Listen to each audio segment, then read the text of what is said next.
For those of you guys who don't know me, my name is LJ Eve. I'm the MASP site coordinator out here at Naval Medical Center San Diego. And as we've been kind of talking about, we've got a great spectrum from across the country. And out here in San Diego, I'm very fortunate to have met Dr. Teresa Larson through work at the medical hospital. Being exposed to her has been fantastic. What I've seen her work with on a one-day clinic to going to, she sponsors a CrossFit clinic through a CrossFit gym for the local VA. But among other accolades, I'm going to give you a little introduction here, so kind of build you up. But Dr. Larson, she's got her doctorate in physical therapy from the University of St. Augustine here in San Diego. She is a former Marine Corps engineer, officer, and combat veteran. Some fun notes: she did play professional softball in Italy, as well as semi-professional softball in the US. And I am reading this off of a website, but it's been great getting to know Teresa here. We've talked about this presentation and some other ideas that she has, and I'm ecstatic to be able to bring her. MASP is excited to bring her to our resiliency chat for today. One last reminder to everybody is that this chat is being recorded, so keep that in mind. We don't want to have to beep you out or drop your video. So as you guys have always done, you've been great participants, and so with that, I will be muted for the time being. I'm going to pass this over to Dr. Larson, and here we go. All right, let's do this. Well, hello, everyone. I am Teresa. I'm here in San Diego, sunny San Diego, not too far from LJ. And I'm right next to the Marine Corps base Miramar right now, where my headquarters is. So if you hear any jets going over, that's just the Marine Corps base. But it's an honor to give this presentation on resilience. I call them the love principles, which you may or may not have heard as part of the advertising for this, but it's something that I learned over time and it's what I've created through my own story. So I think what's very powerful in today's day and age and in helping educate, even as a health professional, is using story in my own personal experiences. I don't know if any of you like to read like Simon Sinek or Brene Brown or Primo Chadron, or I'll be quoting some of these people throughout, but they always bring in their personal experiences and research, and I think that's very powerful. So you can feel related. There's the relatability there with me. I want to make sure that whatever background you're from, Navy, Marine Corps, administrator, whatever, that you get something from this, and that the humanity of it, the story, and the things that you learn here that's how we're all connected. Like on the surface, we do different things and have different roles, but under the surface, we struggle and suffer and love in the same ways. So anyway, thank you, LJ, for that amazing introduction, and glad to have you all on. I would like to also let you all know I'm in a very interesting time in my life. I'm about ready to have a child in 6 weeks. And I have a 3-year-old at home. And so being able to kind of juggle the work at home with a child and running a business and also staying sane, I'm in it too. So if you have children or don't, but you're managing work and you're confined and there's a new normal we're experiencing, like, know that you're not alone. So you see, and I also want you all to know that if there's any questions that you have, I know there's a conversation box, and LJ, I'll let you kind of monitor questions if things come up. But I will work to answer them more towards the end so I can get through this presentation. And I don't want it to be a boring, like a death by PowerPoint today. But if there are any questions, let's shoot for them towards the end, and I'll leave about 10 minutes. So I plan on going just shy of 11 a.m. Pacific Standard Time. All right, so this is a presentation. I call them the love principles, and it's about creating a healthy body, healthy mind. And what resilience, so this whole talk today is on resilience, which is the definition of resilience is overcoming adversity, the ability to overcome adversity. And while there's so many things that are out of our control right now, such as the pandemic and maybe relationships at work, other people or situations in our lives, like there's a lot that we can control, and within our own body and mind. And what I have found is that while I love fitness and I love working with veterans, and I am, teaching, I am adaptive strength and conditioning seminar and love getting people to be strong in their new normal, the true strength isn't what you see on the outside, it's on the inside. So I want to leave you with that, and we'll continue. So next slide. Yep, thank you. So this is a fun little meme here. You can actually go back to the brain. So the point of the brain lifting weights. So I've found through some of my own struggles, especially struggles up here, that through the body, I can retrain up here. And so I think it's a really powerful thing. So I'm not a psychologist, I'm a doctor of physical therapy. However, knowing that we all have triggers and struggles up here, and they manifest in our body as strains, sprains, tension, withholding, like we can actually retrain and soothe our bodies that can also help up here. So obviously movement is a big part of it, but there's more than movement we're going to teach today. But I really love this quote. I want to give you actionable tools to identify and develop your internal strength for dancing in the rain. The rain could be what you're experiencing right now, right, in life. So next slide.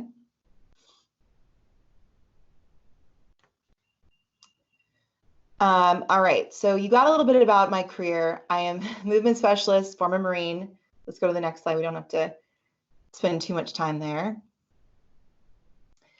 And let's actually go to the bear slide, which is another couple. Yeah, right there. Okay, so here is what happens in our body. When we experience triggers, for example, we get this stress response that can happen. It's fight, flight, or freeze. And it can happen all day long, actually.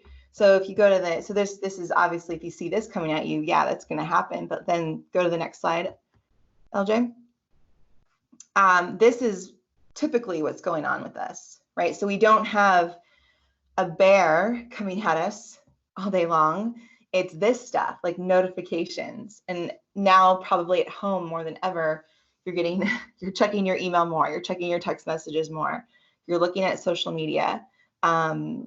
Plus you have maybe kids at home who are giving you stimulus, right? Or a spouse, or, there's just a lot of uncertainty. So this threat is less serious, but more constant. And so it puts us in this state of fight or flight all day long, which means on a physiological level, it can look like increased heart rate, increased tension in the body, tension in the neck from poor posture. It can look like your mind is more like a monkey mind, maybe less quality of sleep, eating poor food, things like that. So those kinds of things make this stress response a little bit worse. And so we have to think about how can we actually we're not going to be able to eliminate these responses or these stress responses fast or completely, but how do we limit them to a degree that's healthy for us, where we can decrease our respiratory rate, create more calm in our body, more focus, more boundaries in a day where it can seem absolutely chaotic. So let's go to the next slide. So this is where I created the love principles. And the love principles are basically an acronym for these 4 things. And I created them because I've seen a lot of psychologists in my day. So as a former Marine, now human performance specialist, and someone who is a very high level athlete and still considers herself, I am still one, I'm in a hiatus moment of having a child, but I love athletics and being active and doing fun things with my body and like challenging myself. I definitely hit a wall before. And that wall, when I was in the Marine Corps and post-Marine Corps was a mental illness. I had an eating disorder. And it wasn't something that was really well known necessarily. I mean, society, looks at those with eating disorders. There's a stereotype of like skinny, white, rich female or celebrity or someone who's maybe a little bit more, has more affluence, which isn't the case, right? There's the stereotypes for every addiction and disease, but that was just so happens to be the one that with an eating disorder that kind of popped up. So someone like me, a Marine, 6'1", someone who's highly accomplished commander, like, how could this happen? And but the truth is, like, if you really look at humanity, I mean, addiction is everywhere. Mental health, depression, anxiety is one of the biggest leading causes of disability in our world right now. And there's lots of different ways it manifests, but under the surface, right, we all can kind of experience struggle the same way. We all want to be loved. We all want to be accomplished and be seen, have food on the table, but on the surface, based on our resilience level, our ability to handle adversity, the way we handle it all looks a little bit different. And so with all of I went through a lot of therapy, and I had a lot of therapists tell me, and there was some not so awesome advice I got, and some really awesome advice on, you need to be more gentle with yourself, be more compassionate with yourself, learn to love yourself. And while I loved, that was great to hear, and maybe some of you have heard that before, I would always think like, well, what does that even mean? Like, what does that look like? Like, give yourself a hug, like, go for a long walk, like, give me something to work with here. So over time, and a lot of it was breath work that therapists would give me, but I didn't really believe in it, I'll be honest. I didn't know that I like to know the science of things. And so while I did get better, and I've been in remission, I'm in recovery since 2007, which has been amazing. I developed, so over time, just this actionable love principle, which now each of these things I can actually do in my day. That even on a day like where there's, I'm at home with my child and juggling work with taking care of him with good sleep, right? These things come into play, and I know I can always go back to them. And I know this is always a way that I can build more self-compassion for myself, and which I can be brave with myself. I can reach out for help if I want. I can work on my tissue. I can work on my mindfulness, my brain, right? And I have these tools that I can go to when I'm in an up or down state or in between. And when I practice these 4 things on a daily basis, it's like compound interest. My days, they're not easy, but there's less frantic. There's less fight or flight. I'm able to actually recover between meetings or stressful episodes with my son or a poor night's sleep or whatever. And so I'm sure if y'all could raise your hands, you'd probably all want to experience the same thing, right? Life is a beautiful chaos, and it's actually really nice to see it that way.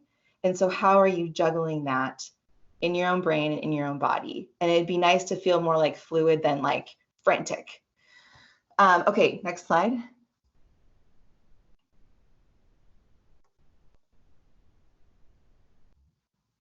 Next slide, LJ. Okay, cool. So love principles, we've got lead you first, oxygen, vulnerability, and elasticity. And we're gonna get into these here. So this is my son when he was probably 4 or 5 months old. He's now 3. But I have millions of pictures of him, which I'm sure everyone with kids probably has too. But all of these things aren't just like fluff, hot pie in the sky. These are all like things that are grounded in research and contemplative science. So when I talk about oxygen, and when I talk about vulnerability, when I talk about elasticity in the tissue, and even the concept of leading you first, like that's grounded in psychological research. Contemplative science is more studying the brain. And this is over hundreds of thousands of decades. Like people have been doing mindfulness meditation, yoga type practice. We're not doing yoga today, but the mindfulness piece, the body balance, the body returning body to homeostasis, using heat, putting yourself first in a non-selfish way. All those things are, things that have been researched for decades. And we're going to bring that to life for you today. And essentially, when you practice these things, it's like a process, not a pill. So you develop this, which is, taking a pill and feeling better is really nice, but the reality is it's not good for your lifestyle. Like we want to change. I had to change my lifestyle. I had to change my thinking, my movement lifestyle to be able to thrive and not just survive. And for me, coming into this pandemic has really helped me feel like I'm thriving. Now, there are days when I'm just like, okay, I can make it. I can do this. However, on the grand scheme of things, like I feel and can see that I'm thriving. Some people are coming into this pandemic where they don't have these skills yet, and that's okay. Like just because it's like a pandemic like this can actually instigate or initiate, I should say, ignite this need for, okay, I got to get my stuff together. So if this ever happens again, I'm ready.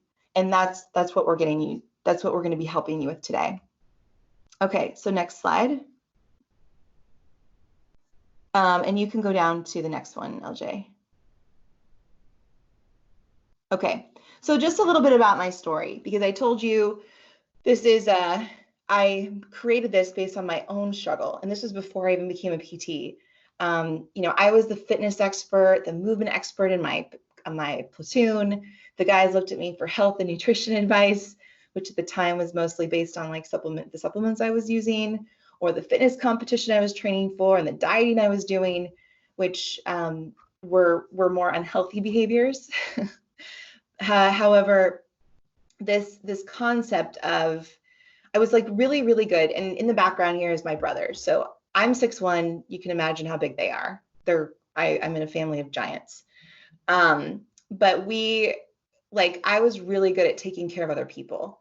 I was really good at taking care of my brothers growing up. I was really good at taking care of my Marines.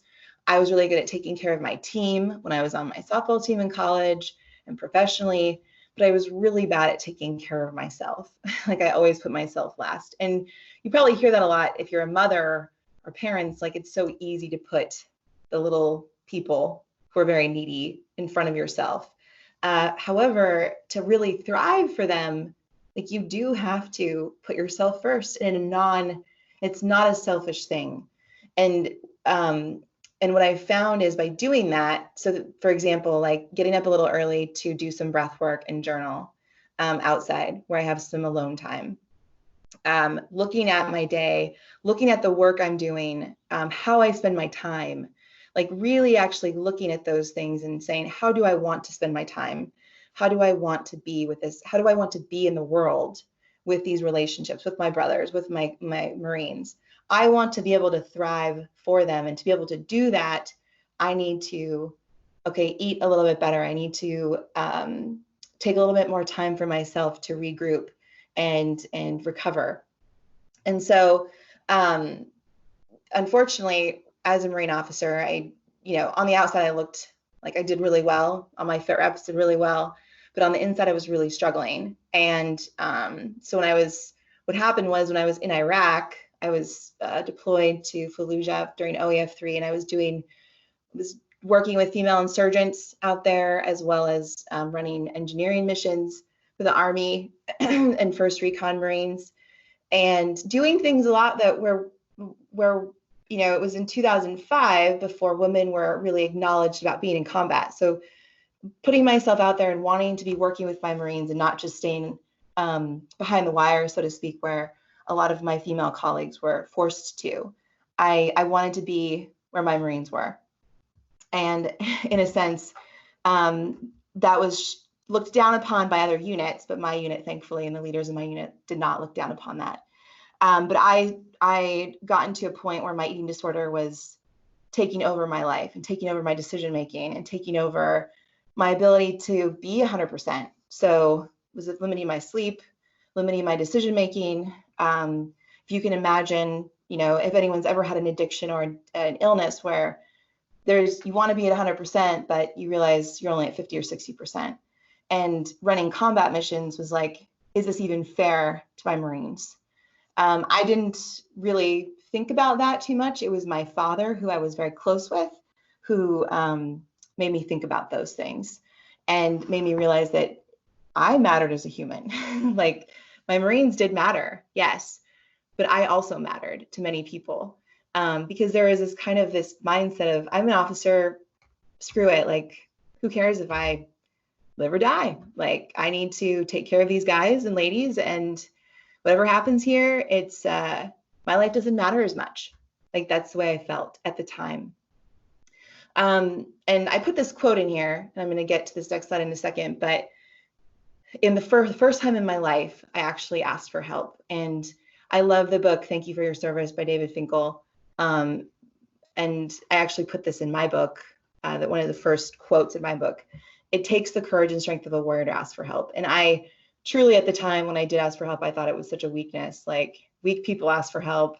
I'm weak, but I know I need help. So next slide. And my dad, so this is a letter from my dad, who I was actually really close with at the time and kind of knew the emotional ups and downs I was going through, and no one else really did. But he wrote me some beautiful letters that I still have. And he actually passed away about 5 years ago. But I found these letters, and he said this very eloquently, like, the irony of your situation, and he wrote this to me when I was in Fallujah, is that you are at war, but the enemy is not from without, but from within. So you're a courageous person, Teresa, for facing your problems head on. And you can't really hope to care for others if you cannot care for yourself. And this was, you know, he believed in me, he loved me, he wanted me around, and made me feel like I mattered. And he was my father. So the fact that he was very open with the way he felt about me helped me make the decision to go and ask for help by my commander, and ultimately leave Fallujah and get some pretty intensive therapy for my eating disorder. Next slide. So think in your life, and let's actually, so think in your life, where can you ask for help?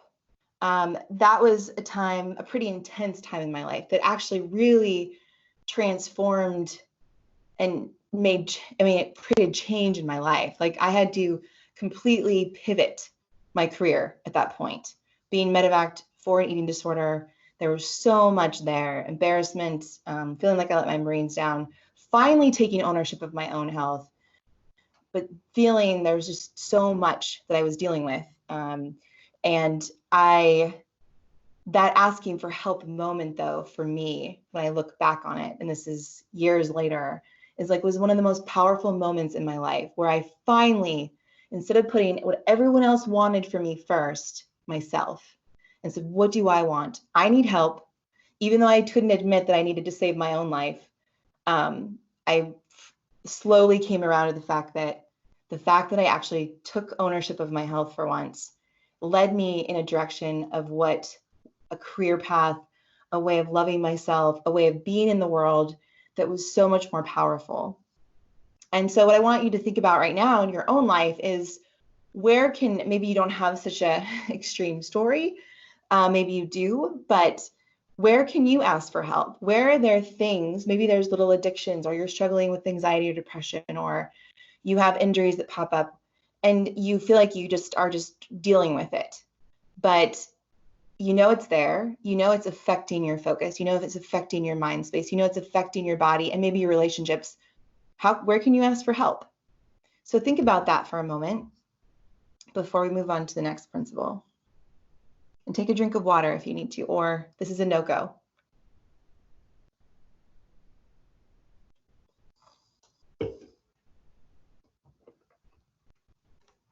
Okay, next slide. And we can keep going. We've already gone over the stimulus piece. Okay, so now we've got oxygen. So let's go to next slide. So we've got lead you first, where in your life can you ask for help? And then we've got oxygen. So here we go. Like, the reality, when I had people tell me just breathe, I'd be like, WTF, really? What does that even mean? I am breathing. I'm actually taking 20,000, 24,000 breaths a day.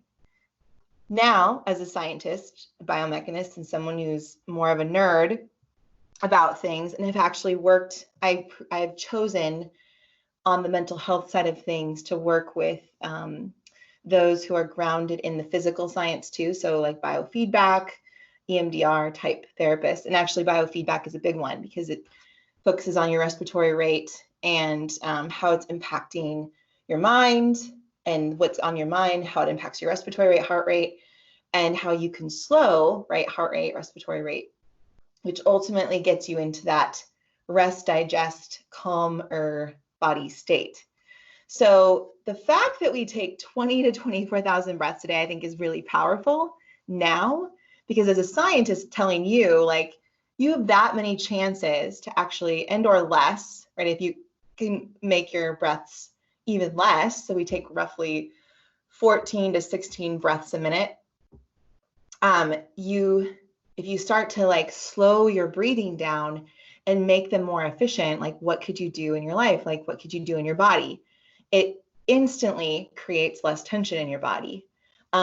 So we'll talk about position of breath here in a second, but then the positions you hold too matter. So the fact that you take that many breaths or less or more, depending on how much stress you're under, the positions you hold matter. So if you're sitting at a desk all day and you're forward shouldered, or you kind of feel down and you're just like slumped over a lot of the day, right? You're not able to get as much oxygen in your body. And actually there is a great book by Amy Cuddy called Power Posture that really talks about like how you hold yourself during the day. And even Brene Brown talks about it, standing tall and the way you carry yourself. Even if you don't feel great, just being able to do that makes a huge impact, opens up your diaphragm, pelvic floor to be able to take in more air.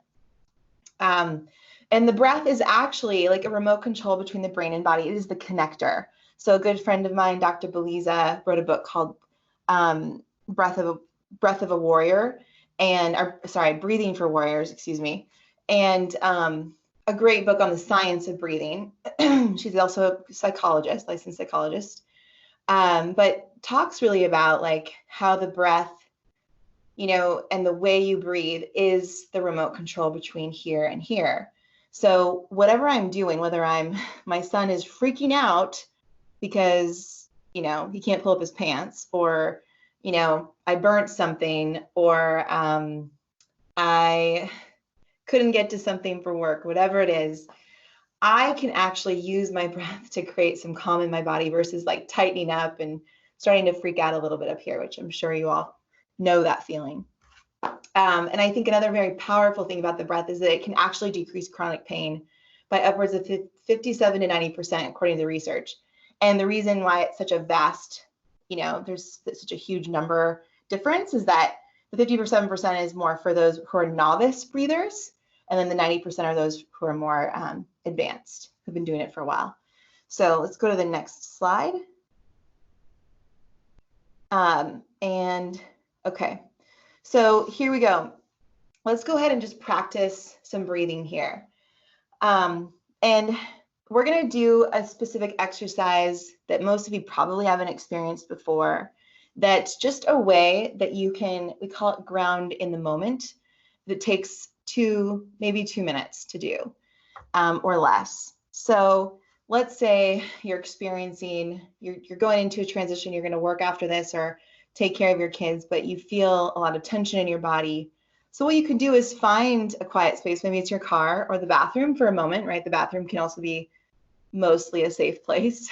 And you sit there and you take 3 breaths and then 10 superventilations and then 1 long exhale. And you just do that once. You could do it twice, or just use that as a tool throughout your day. And what it does is it really makes you focus in. This kind of breathing makes you really focus in on your physiology. So let's go ahead and practice. Close your eyes and place 1 hand on your chest and 1 hand on your belly. Okay, and I'm gonna show you this big belly of mine. So 1 hand on the belly, 1 on the chest. And what I want you to do is go ahead and take a breath in through your nose. Okay, breathe in through your nose and fill up the bottom hand first. So think about filling up the belly, then the chest, and then let the air out just through your mouth. Relax. All right, so let's do it again. Take a breath in through your nose. Fill up the bottom hand and the top hand. Nice big breath. Breathe out through your mouth and kind of let yourself sink into the chair that you're in, all the while sitting up tall, right? We don't want to be hunched for this. I didn't mention that in the beginning. So let's do one more. Go ahead and breathe in. Breathe in through your nose. Belly first, then chest. Think about expanding this way versus up vertically. We want it horizontally. And then breathe out. And then let's practice the superventilations, which is basically through your nose and out through your nose, ideally, unless you're congested, it can be through your mouth. So it goes like this. It's like a quicker in and out motion, right? It could be in through your nose. 10 of those. So go ahead and try that. In through your nose, out through your nose for 10. And then on the 11th, do a long, big inhale, belly to chest, and one long, slow exhale, just through your mouth, through your nose. You know, don't even think about the time, just make it as long as possible, ideally more than 8 seconds, and then you're done. So that's the exercise, right? So it's a new skill. So you can't just, if we're only just breathing up here in our chest, right? Especially because we sit like this, or we don't even think about it. We're only breathing up here. We get really tight and we aren't getting a lot of good oxygen in our body, which means, or actually getting rid of CO2, which means more energy, more focus. So everyone go ahead and practice this. Like I'm going to do it here on camera. We're going to do it once as a quick reset. Okay. So here, feel a trigger, need to transition, need a way of channel changing our mind. Hello there. Let's go ahead and do the practice. So close your eyes, breathe in through your nose, belly to chest, breathe out, in through the nose, belly to chest, into the nose, belly to chest, breathe out, and now 10 superventilations.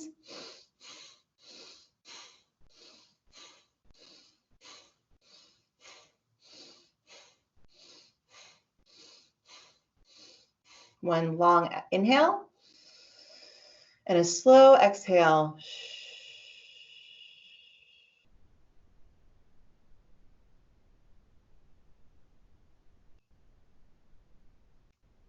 And go. So you might be feeling a little tingly, maybe a little lighter, probably a little bit different than when you first started. So that is a quick exercise that you can do with breath, right? Versus just thinking, breathe deeply. Okay, what does that mean? Now you have a go-to. Okay, so let's continue moving forward. Thank you. Next slide. So we've got, the first time I actually shared, so this is a wonderful group of adaptive athletes. You might recognize some of them. I would say DJ, Keith, Dr. Megan, Jaime there. Maybe you recognize the JC in the middle. I don't know. He's a pretty cool guy. He works at one of the gyms we're at. And he works with FitOps, which is a foundation we work with too. So this group was the first time I actually shared my story. I was really embarrassed by my own story for a long time. And I think it was maybe 6 years ago when I was working with the Balboa. I was working with these individuals as well as Balboa Hospital a little bit more closely with their CrossFit classes, and shared my story for the first time, and no one even batted an eyelash. They were like, look, like, you're totally normal. Like, we experience so many different things. Like, one guy shared that he had alcoholism, which is a form of addiction. You know, everyone's got their stuff, and we think we're alone. And it was the first time I actually felt like I'm not alone. And why am I embarrassed by this story? This is my story. And in this group really made me feel comfortable and like one of them, and included me. And it was from that point on, I decided I'm going to make sure that people feel included, and fitness and movement is where I can do that. And this is the group where I focus my energy the most. So next slide. So this is the group where I was first super vulnerable with. And from there, I was able to write a book about it. But this concept of vulnerability, so next slide, is super powerful in my life. There's a lot of research. So Brene Brown does a lot of shame research, vulnerability research, wholehearted living research. She's got her PhD. She's out of Houston. If you haven't checked some of her work out, look at Daring Greatly or Rising Strong, very powerful books. But there's many different definitions of vulnerability out here, but I like this one. So uncertainty, risk, and emotional exposure. It is the birthplace of love, belonging, joy, courage, empathy, and creativity. It is a source of hope, accountability, and authenticity. If we want greater clarity in our purpose or deeper or more meaningful spiritual lives, vulnerability is the path. It is the core of all emotions and feelings. So the ability to be able to share with someone we love that we need help, to be able to open up to people in need and be relatable, such as I'm doing with you, like saying, look, you're not alone in this struggle. Like sometimes people can say, you have it all together. You look like you have it all together. And no, none of us have it all together. Being able to be another part of this is being curious about the things that you're feeling. Not every feeling, right? Our thoughts don't define us, even though sometimes we feel they do. And coming from someone with having a mental illness, yeah, they definitely do. But knowing they don't define us, and knowing that getting curious about these triggers that come up and things that bother us and this emotional, maybe there's a relationship with a loved one that you're struggling with that you're just not sure why you're struggling with it, but getting curious about it versus shutting down and shaming or blaming is what vulnerability is about. It can make you feel, I mean, it's not an easy thing though, right? Being vulnerable and getting curious about emotions and feelings that are hard is not easy. And in small doses, depending on where you're at in your healing journey, can be very, very helpful. They consider that in the science when cognitive behavioral therapists are working with those with PTS or any trauma background, like exposure training, exposing yourself to these curious, hard things that you're dealing with, but being really curious about it, like, why is this hard? I just did that this morning. I was on my front porch for the brief 30 minutes I had of quiet time. Part of my lead you first thing, getting up extra early and being curious about an emotion that had come up based on a conversation, and just realizing like the focus wasn't on that person in particular or blaming that person. It was like, why is this impacting me so much? And so getting curious about that allowed me to be vulnerable with myself. And it doesn't mean I have to necessarily share with the world about that, but it could be with someone I love, like my husband or a therapist or a friend, right, about that. And or just keep it in my journal, but at least I became aware of it. Next slide. So, and I really like this this quote, the man and woman in the arena perspective. And I actually, since then, have done a ton of, since I created this PowerPoint, I've also done some work in another personal development platform. And they call it, instead of in the arena, it's on the court. How do you be on the court fully in your life? And I kind of like the court. Actually, it speaks to me being an athlete, but it's not the critic who counts, not the man who points out how strong the man stumbles or woman, or where the doer of deeds could have done them better. The credit belongs to the man or woman who's actually in the arena, whose face is marred by dust and sweat and blood. So point being is, when you're on the court in life, or when you're in the arena and you're being curious, you're doing your breath work, you're asking for help because you know that your life is not getting any better because you're not doing it. You're just struggling with something that could totally be helped by someone else who may know how to help you. Or you're, instead of shaming or blaming, which only comes back in a cycle to hurt you, you're facing it. That's being in the arena, exposing yourself to the uncertainty that's already there in life, the discomforts, and growing because of it. And yeah, there are going to be people who are on the sidelines looking and criticizing and may not agree with what you're doing or who you are. But the point is that you're doing what matters to you, and you're sticking up for yourself, and you're living the way you want to be in the world. So we are the ones that have to find worthiness in us and value in us, and can't look to the sidelines for that, which is a big distinction I have had to create in my life. Okay, next slide. Almost done here. So with vulnerability comes freedom. Just as you can imagine, freedom from the struggles of just the constant blame or shame that we put on ourselves, or holding back in life, not being on the court. And then the final principle, here we go, next slide. And yeah, so this is a great quote. I too have wounds, you just can't see mine. So I work with a lot of people with a lot of physical wounds who also have emotional wounds. Mine have been more emotional.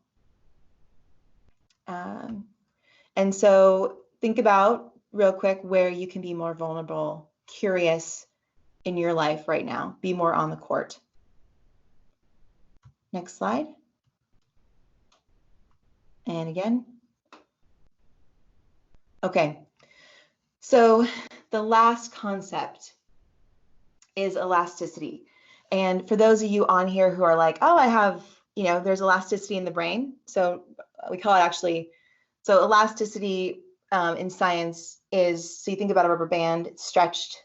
And over time, if you stretch it enough, it elongates, it stays stretched. We call that plastic. So that's change. Plastic is change. We want to change. Change is good. So neuroplasticity relates to the brain. The change can happen, the synapses can happen like that, but it takes sometimes upwards of 3 months, 144 days, according to the research, to actually change like a brain map in the brain, like how the brain perceive something. So like the habit you create, like instead of blame, shame, whatever it is that you go, usually the path you go down, you switch that, you do some breath work, you don't blame, shame, you start to get curious. It's going to take repetition. You're going to build synapses each time you do that. And then over a period of time, 3 months to 144 days, right, you have a completely new brain map. That's neuroplasticity. I find this really awesome in the body, connective tissue, muscle tissue. Stretching increases your work capacity. It actually increases the ability for your tissue to change. So even if you feel a hot spot and you feel really tight in the front of your shoulder because you're a wheelchair athlete, well, you stretch that enough, it'll start to loosen up, right? You can't just do it once a month. It's got to be something you do consistently. But I find that as a PT, people, are used to seeing a PT 2 to 3 times a week for 6 to 8 weeks. That's not how I work. I want to see you once, twice, maybe more than that, depending on how extensive your injury is. But I want to give you tools to create that plastic response in your tissue, which is ultimately up to you to do every day. It takes 66 days to make a habit automatic. So think about, I think it's super powerful to know that these hot spots you have, this tissue, it's, for me, especially being pregnant, 7 months, my body is stretched out so much. Knowing that I have the ability to change and go back to maybe a normal size human for me is really nice to know. That's a very powerful thing. Knowing that that hip injury I had years ago shouldn't keep manifesting itself. Like I can change that tissue is very powerful. And so with my company, Movement RX, we do a lot of down regulation work with the athletes, recovery work on working on soft tissue, working on stress of bone structure, working on stress, relaxing muscle tissue, not only through breath work, but through balls and bands and different ways of facilitating your body to open up, stretch out, become more stable.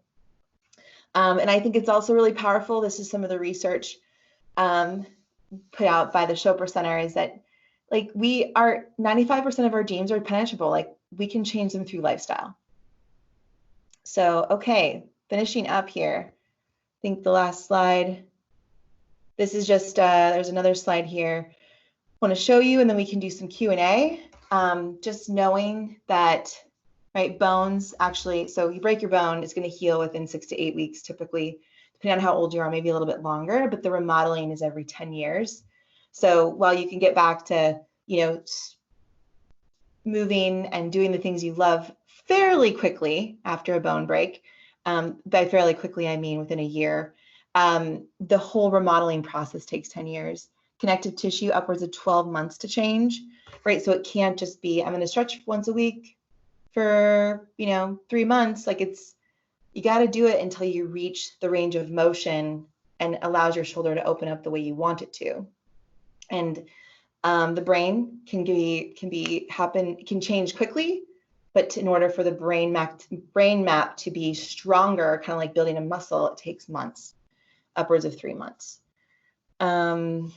And then, okay, this is my contact information at the end, if any of you want to be in touch with me. But that is email, my website, if you want to learn more about what we do. But I'd love to field any questions and hear from you guys and ladies.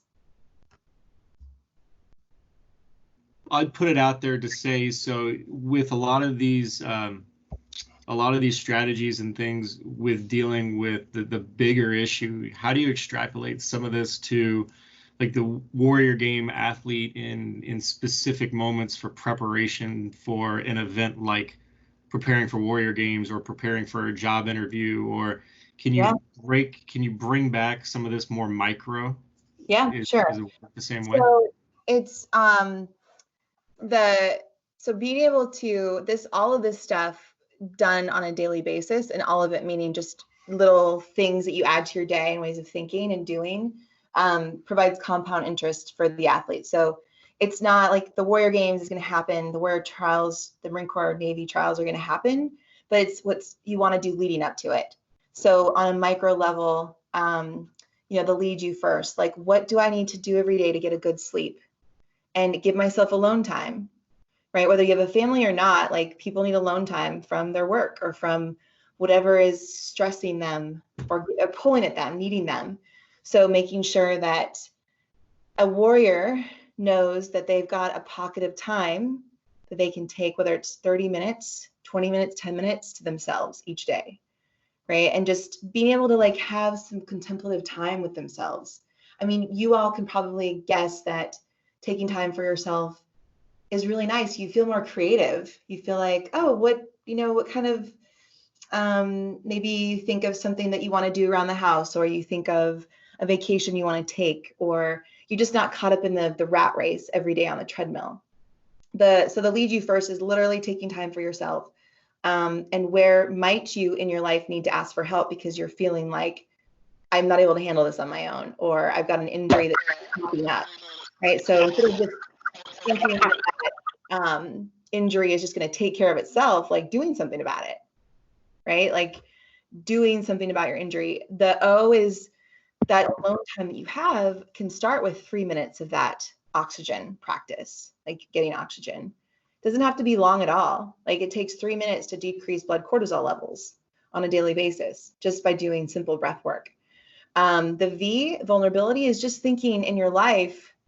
I mean, that's really more, you can write it in a journal, but like, where can you get more curious? Like, where do you feel like you have blame and shame in your life?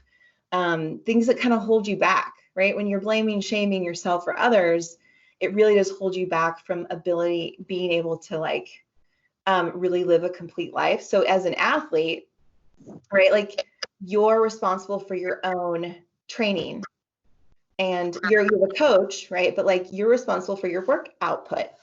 And if you need help, you should be being able to ask your coach, right? Being able to ask your rec therapist, being able to be vulnerable enough to say what's going on in your life, what's affecting you that day, and curious enough to want to know why.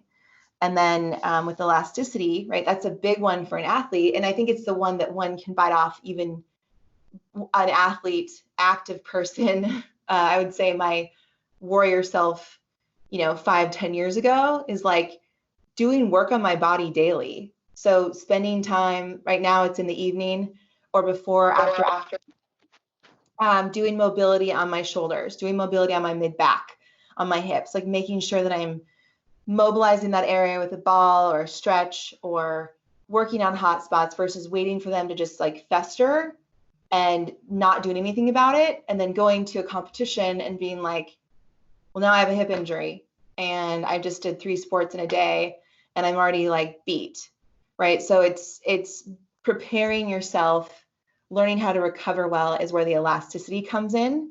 So when you do go and do these sports, your body is more like a well-oiled machine versus feeling stuck in like hot spots and not fully recovered, if that makes sense.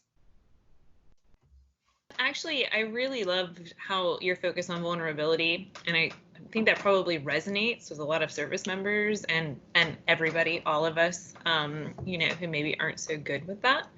So what did you do to break through that cycle of immediately, like what was one of the first steps? I hear you talk a lot about journaling, but this is a cycle that I think is really hard to break for people who are not used to being curious, who immediately go to the shutting down and ignoring it, or not exploring that side of themselves. Well, so it was put in a way like when you are shame or blaming or just kind of in that cycle of woe is me, like for example, I'm never going to get out of pain. This is just my life, or this is just my life. Like I have to deal with it. Well, pain is common, but not normal, right? Like we know this mental struggle, physical struggle is common, but not normal. Like we are designed to live pain-free mentally, physically until we're 110. Most of us won't and don't, but that's like as humans, we can.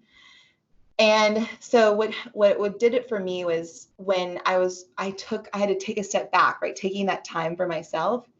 And I had health professionals I was working with. I ended up finding some good mental health professionals, but it took me acknowledging the fact that I'm constantly caught up in this cycle, the same crap over and over again of blaming myself. I'm not good enough. I didn't win a game. I'm not good enough. I got to get out of the Marine Corps as an eating disorder. I'm not good enough.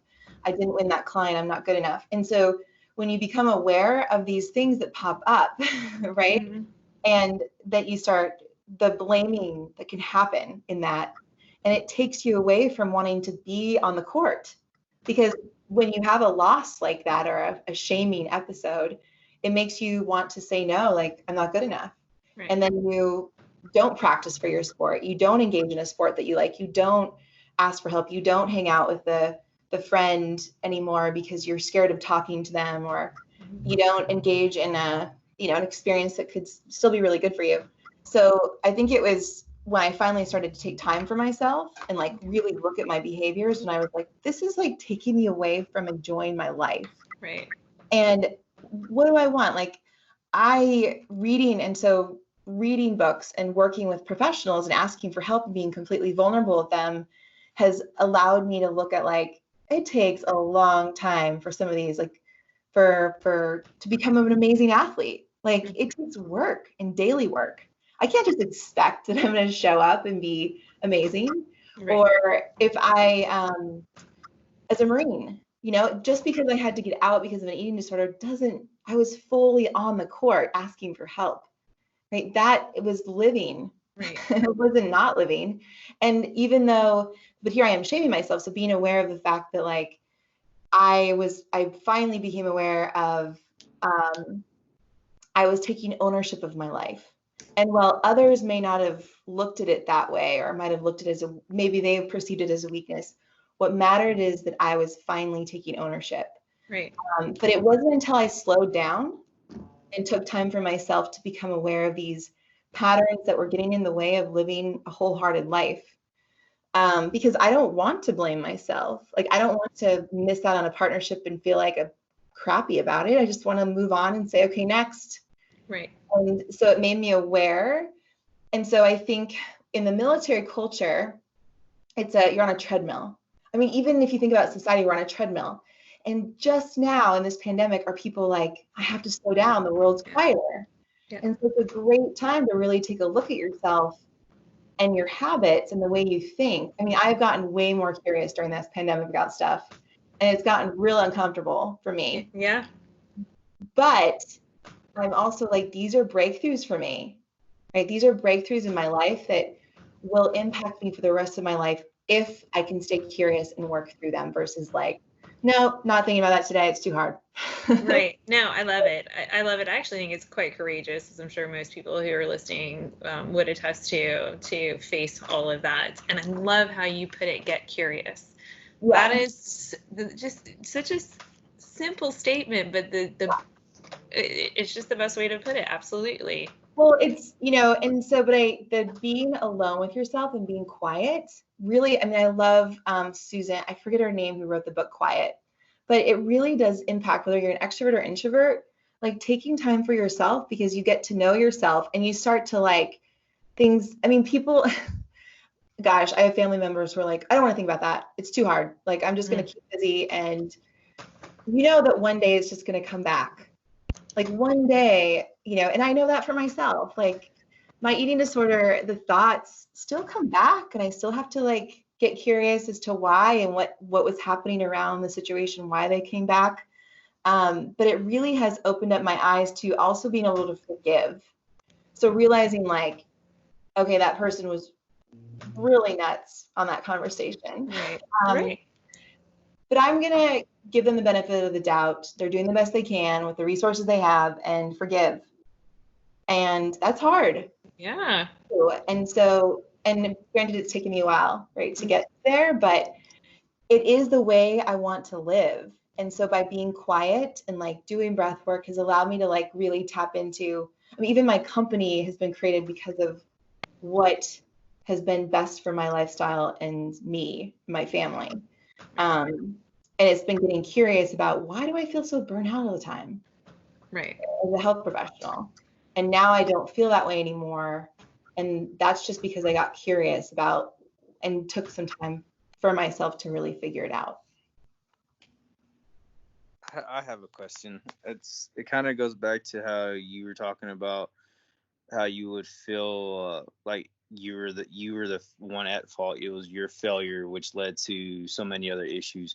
So like for me, I got hurt while I was deployed, and I get back, being that I'm an infantry soldier, and I get back here and I'm like, okay, well, I can't run right now. I can't do this. I can't even put a backpack on my back and walk around. I felt like a failure. I'm like, okay, well, I failed my guys because I can't even be there with them. It's where I think you hit it right on the head, talking about how you kind of slowed everything down for yourself and you were able to think through that process, like, okay, well, this is what occurred. What else can I do now? What else can I do to push me forward? And that's what adaptive sports has done for me since I've been with the WTU and all that stuff. Like last year, I competed in the Army trials last year at Fort Hood, and I was literally a week out of my first surgery. And wow. I didn't care. I was like, you know what? I'm an athlete. I'm a soldier. I pushed myself. I can still do the bare minimum. I'm going to do the best I can. Mm-hmm. And I was able to learn from that and remind myself that you're not a failure. The sky's still a limit. There's nothing you can't do. That the only person that sets your destiny in life or what you can and can't do is yourself.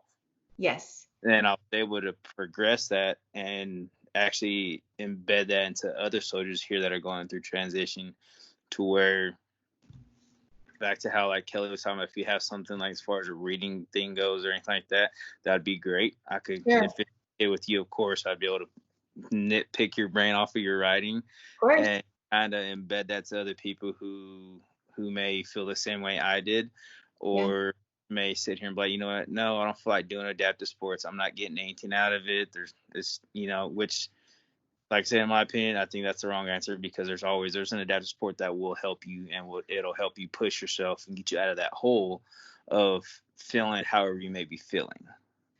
So what is your first name? Christopher, thanks for sharing that.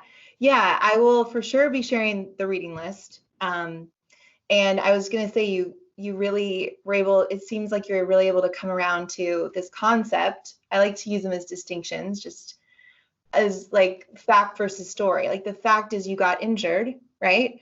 And you couldn't do much for a little while. But the story is you told yourself, and like I told myself, and many, I'm not good enough, or what's wrong with me, or why am I not bouncing back faster? But what we have to know is those stories that come up that we tell ourselves aren't true, right? Like those are things in our mind that we say because of an event. Right. And, I felt like a horrible, worthless officer because I had to be medevaced for an eating disorder, and that still actually stings sometimes when I think about it. But I know that's a story. And yeah, if other people might think, I don't know other people are thinking, but that's not something that I want to focus on. What matters is like, I know I did the best thing for my Marines and myself at the time. Right. And you got an injury, that's the fact. And that injury limited your mobility, that's a fact. But then you went and played these games and you saw what your body could do. That's a fact. And that's really empowering. So focusing on the facts and owning that story is really key versus all of the things that we tend to like muck it up with. Right. And I think, to move forward and know that, you know what, yeah, I could do this, not a problem. yeah, and that's super powerful. And I think a great activity for all of us is when we feel that way, whether it's even like that was a really big situation in your life, Christopher, but like even smaller ones where you actually look at like fact versus story, like a little, oh, someone said this to me, or this happened and this is what I made it mean. But if you can separate what actually did happen versus what you made it mean, you can start to like kind of like let go of that extra meaning that you attach to things. Like, why am I making such a big deal out of that? Like that's someone I need boundaries with, or that doesn't, no, I know I'm worthy. Like, I know I'm a good person. Just because I have an injury doesn't make me any less of a person. Right. And so thank you for sharing that. And adaptive sports, like I love the trials. I was just at the Marine Corps trials, and hopefully we'll be part of the working or the Wounded Warrior Games this year. Hopefully they still happen. And I really like seeing the camaraderie and healing that happens. So very powerful experience, and hopefully infusing some of this preparation, mental and physical preparation, into the training at some point too. Anyone else? I know we're going over here, but hey, we're all confined, so. Actually, Dr. Larson, I do. My name is Susie. I'm the rec therapist for Fort Riley's SRU, so I work with the Army. And I really wanted to say I loved your speech. So I actually personally deal with a TBI, and that's something that's actually what got me into the rec therapy field, because I went through it. But anyways, to make a very long story short, I really liked, I took notes, and I can definitely send them to you guys if you want before I push them out. But I was wondering specifically, can I include your contact information in the notes that I push out to the soldiers? Sure, of course. Okay, because I just wanted to make sure that that was okay with you before I, because that's your own information. So I just wanted to make sure that you were clear with that. No problem at all. And thank you. For those of you on too, right after I shared with the adaptive athletes that I was working with about my story and finally opened up, I wrote, and I'll put this in the reading list, is my own memoir, Warrior. And it was a really powerful experience to write that thing and be able to, some of these distinctions I was sharing with you now, I didn't know, but just like sharing from a very vulnerable place of what it was like dealing with the injury that no one could see, and feeling very shamed, or shaming myself really. So, and the power of being just the honor of being a Marine officer, and still very much appreciating being from that place and wanting, just like in society, to see change happen. And that change happens through education and things like this, where you guys and all of us take this information and share it with others who really need it.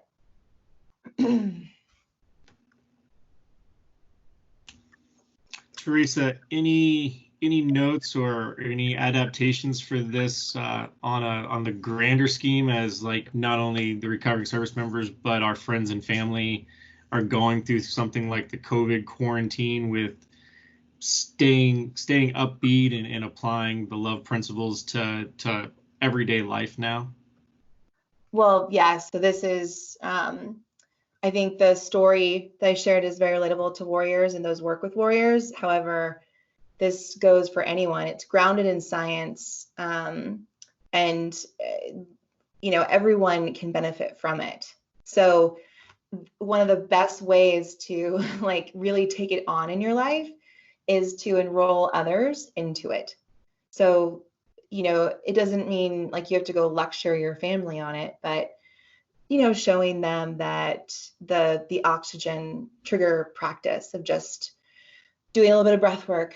This is what I learned from this DPT today. 3 minutes of this, or even one round, can really help you as you transition from your kid had a meltdown to like, now you got to focus on work. Or, the elasticity of spending, in my movement RX practice, we give recovery routines. That's where we apply a lot of the elasticity concept. Like just stretch your hips out for 10 minutes a night, and or roll on a ball or a foam roller. I mean, even without a lot of guidance, just do something for your body to help create a more down regulation, rest, digest response in your body. I mean, like I have a friend who so real world, 3 girlfriends in the last 2 months had babies. I'm the last one standing here about ready to have one. But one of them was having a C-section, and she really didn't want a C-section. She really wanted to be able to give birth, the other way. And she, in her last and final weeks of preparing, she has a little one too, 3 years old, and she stopped working. And she works as a contractor, so like the government wasn't exactly being friendly to her in her perspective. So there was a lot of unrest. And so one of the things I just shared with her, because I'm dealing with the same thing, is just especially being at home with a toddler and needing to create space for him, is look, you have 3 weeks left, and this is the last 3 weeks you'll have alone with your little one before a new one comes. And the government's always going to provide headaches for you. And this isn't a battle you're going to win right now. But the thing that you can do is just take time. Like I'm trying to take time with Magnus, my little one. Even though there is a lot of work to be done, I've just had to say no and have boundaries with it because I can't get it all done at once. But keep perspective enough to just say, all right, shut out all of what the government is making me feel, the stories I'm telling myself, and just be present, take a breath and be present with my little one, because this is a super special time before a new baby comes. I'm not going to pretend to be a psychologist and go into all of the things that she's dealing with, but the fact that you can just take a breath and take some time each day to like be mindful of this little person in front of you it's going to be the last time you're just solely with them. That's real life. Great. Well, thank you everybody for joining. And again, thank you so much, Teresa, for your time and insight this morning. Of course. Yeah. Thank you all. Thank you so much. Seeing you again at some point. All right. Thank you. Be in touch. Bye. Bye-bye.